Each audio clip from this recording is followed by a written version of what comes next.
La Nationale 10, c'est toute une économie.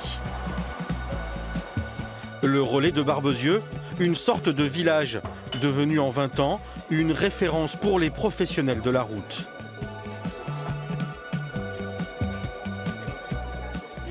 Pour ma collègue à table et votre facture.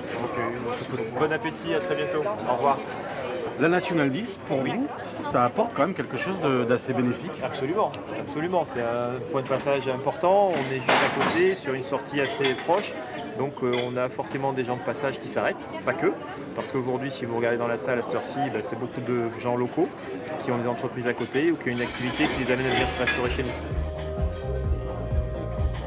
Il y a le restaurant, 500 couverts par jour en moyenne, 33 chambres du côté de l'hôtel, la boutique, la laverie, et au total, 1500 chauffeurs de poids lourds fréquentent le centre quotidiennement. Café, monsieur ? Oui, deux cafés. Deux seulement. Aujourd'hui, on a de plus en plus de clients des pays de l'Est et parler espagnol, portugais ne suffit plus. Aujourd'hui, on envisage de faire une formation pour apprendre le russe si possible. Des Polonais, des Italiens, des Bulgares ou encore des Espagnols.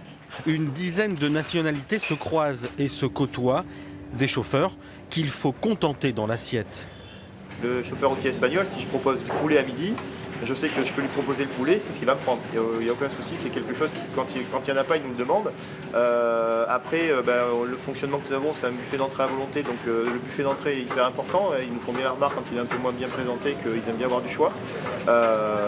Et après, de la viande. On va être clair. On propose du bœuf français aujourd'hui et c'est vrai que c'est quelque chose qui est prisé. Ça fait partie de nos meilleures ventes.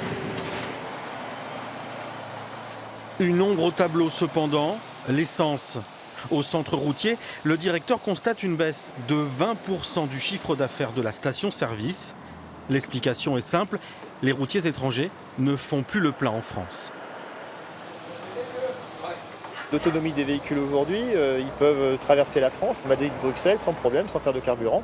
Ils s'arrêtent chez nous éventuellement pour l'additif, parce que l'additif est un prix qui est encore correct par rapport en Espagne ou dans d'autres pays, mais à 20 centimes d'écart sur le prix du gasoil, à raison de 2 ou 3 pleins par semaine sur des volumes de 600 à 1000 litres, comprenez bien que vous faites vite la différence et que vous faites votre plein là où c'est le plus intéressant économiquement pour l'entreprise. Entre Bordeaux et Poitiers, c'est l'un des plus gros centres routiers sur la Nationale 10. Une route qui se modernise de plus en plus pour faire face à une hausse de son trafic.